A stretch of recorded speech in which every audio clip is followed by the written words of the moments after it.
Welcome in, everyone, to another deep dive. Mm. Today, we are going to be tackling a question that has the tech world buzzing. Yeah.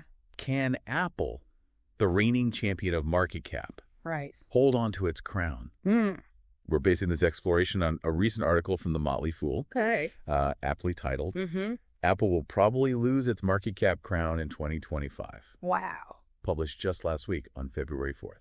It's a fascinating question. Yeah. Apple's dominance has been so absolute for so long. Right. I mean, they've consistently been the most valuable company globally. Yeah. But as the article points out, there are signs that this might be changing. That's right. The article even compares the battle for market cap supremacy to Game of Thrones, Oh, wow. which I have to say is a pretty dramatic analogy. Yeah. Well, it highlights the fierce competition and the constantly shifting landscape. Right. The article reminds us that Apple actually briefly lost its top spot in 2024. Oh, really? Proving that no one is invincible in this game. A stark reminder that things can change quickly. Yeah. But for now, they're still on top right. Absolutely. As of today, Apple's market cap stands at a staggering $3.4 trillion, Wow. which puts them nearly $400 billion ahead of their nearest competitor. That's huge. That's a massive lead. So what makes the article think that Apple could be dethroned by the end of this year? Well, the article digs into Apple's financial performance, Right. particularly their revenue growth over the past decade. Mm-hmm. What's striking is that Apple, which was used to posting double-digit growth year after year, Right. has seen a significant slowdown in recent years. Okay, give me the numbers. How significant are we talking? Well, from 2012 to 2021, Okay. Apple consistently achieved double-digit revenue growth. Yeah. We're talking about jumps of 45% in 2012 Wow. and even 33% as recently as 2021. Okay. But then things started to shift. Yeah. In 2022, growth dropped to 8%. Uh-huh. Then in 2023, revenue actually declined by 3%. Oh, wow. And last year, they only managed a meager 2% increase. Wow, that's a pretty dramatic drop from their glory days. Yeah. Is this slowdown tied to the performance of recent product launches like the iPhone 16 and the Vision Pro headset? The article certainly makes that connection. Okay. The iPhone 16, despite all the hype around its AI features, Sweet. didn't quite meet expectations. Yeah. iPhone sales actually declined by 1% in the first full quarter after its release, which is unusual for a new iPhone. Yeah, I remember reading about that. And then there's the Vision Pro, Right. which, with its $3,500 price tag, Yeah, seemed like more of a luxury item than a mainstream hit. exactly. The high price point definitely limited its appeal. There were even reports of Apple scaling back production Really? due to lower than expected demand. Wow. These two product launches, which were supposed to be big wins for Apple, Yeah. ended up raising questions about their ability to continue innovating Yeah. and driving growth. So are they struggling to come up with the next must-have product? It seems like they're at a bit of a crossroads. The article points out that Apple has been trying to shift its focus towards services, which generally have better profit margins than hardware.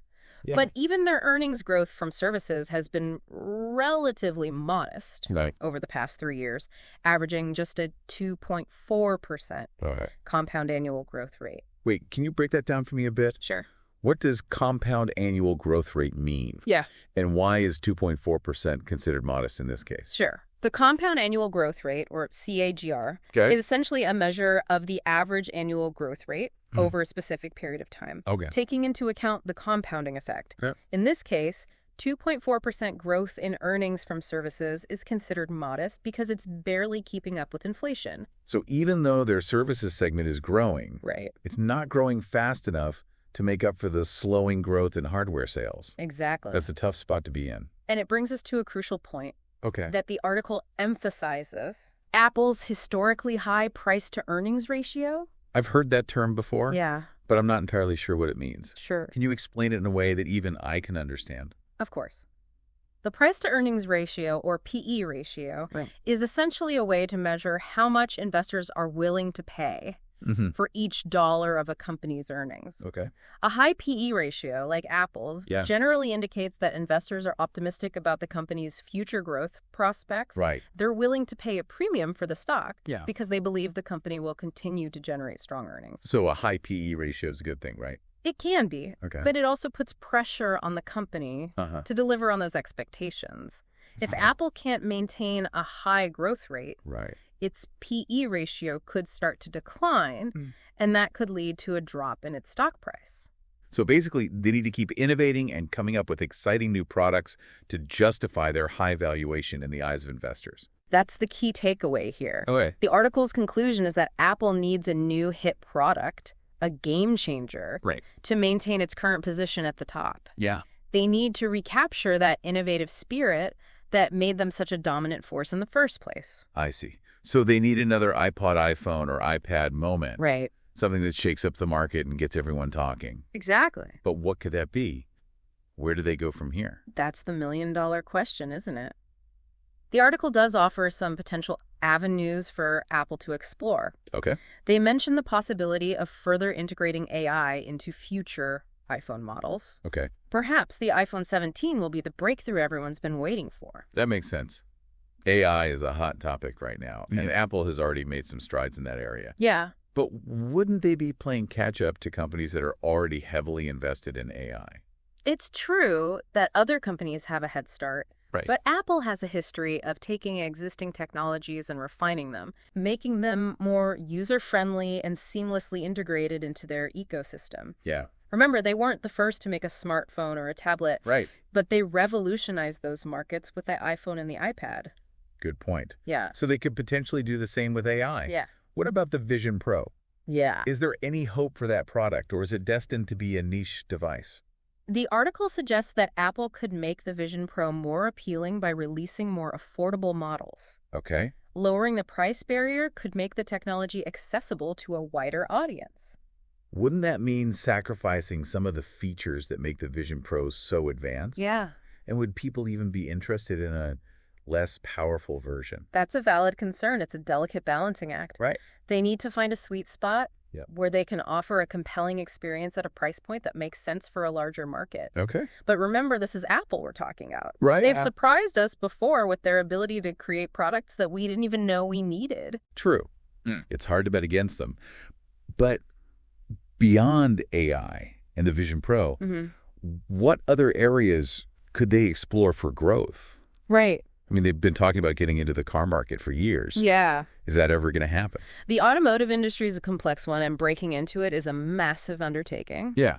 But it's certainly an area where Apple could leverage their expertise in software design and user experience. Okay. Imagine an Apple-designed car with a seamlessly integrated infotainment system and advanced self-driving capabilities. Right. That could be a game changer. It definitely sounds intriguing, but it also seems like a long shot. Yeah. What about their services business? Yeah. They already have a massive user base with over 1 billion active devices. Right. Couldn't they do more with that? Absolutely. Their services segment, which includes things like the App Store, Apple Music iCloud, and Apple Pay, Yeah. has been a steady source of revenue and profit for them, Right. but there's still a lot of room for growth. They could expand their offerings, create new subscription services, or even make strategic acquisitions to bolster their services portfolio. I like that idea. They could become the ultimate one-stop shop for all our digital needs. Yeah, But let's step back for a moment sure. and think about the bigger picture. Okay. What does all of this mean for us, the consumers who use Apple products every day? Yeah, Why should we care about whether they maintain their market cap crown or not? that's an important question. Ultimately, Apple's success or failure has implications for the entire tech industry. Okay. And for us as consumers, Mhm. their decisions influence trends, shape innovation, and affect the products and services that we use on a daily basis. So if Apple loses its edge, does that mean the entire tech industry suffers? Not necessarily. Competition is healthy. It Right. drives innovation and keeps companies on their toes. But Apple has been a leader for so long that its decline could create a void that other companies might struggle to fill. Yeah. They've set a high bar in terms of design quality and user experience. So it's not just about their stock price. Right. It's about the impact they have on the entire technological landscape. Exactly. And it's about the future of technology itself. Okay. Will Apple continue to shape the way we interact with the digital world? Mm-hmm. Or will they be overtaken by new players with fresh ideas? Right. These are the questions that keep tech analysts up at night. And it's fascinating to think that we as consumers are part of this story. Yeah. Our choices, our preferences, our demands Right. all influence the direction that Apple and other tech companies take. That's right. We have more power than we realize every time we buy a product, subscribe to a service, or even just click on a link. Right. We're sending signals to these companies, shaping their strategies and influencing their decisions. It's almost like we're all playing a role in this Game of Thrones for technological dominance. It's an apt analogy, and the game is far from over. Right. Apple may be facing challenges now, Yeah. but they've overcome obstacles before. They have a massive war chest, a talented workforce, and a loyal customer base. So what's your prediction? Can they reinvent themselves and reclaim their throne? I wouldn't count them out just yet. Okay. They've shown a remarkable ability to adapt and innovate over the years. Right.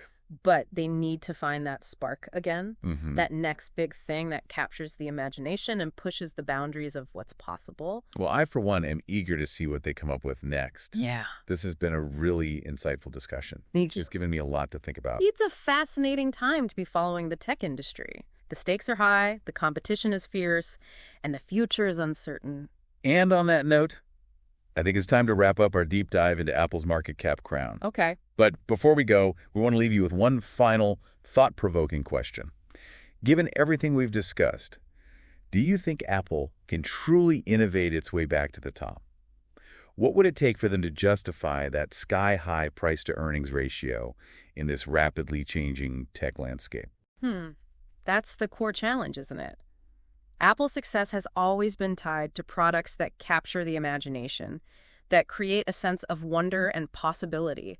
Right. They need something that does that again, something that pushes the boundaries of what we think is possible. Some might say they need another Steve Jobs, Yeah. a visionary leader who can guide them back to their innovative roots.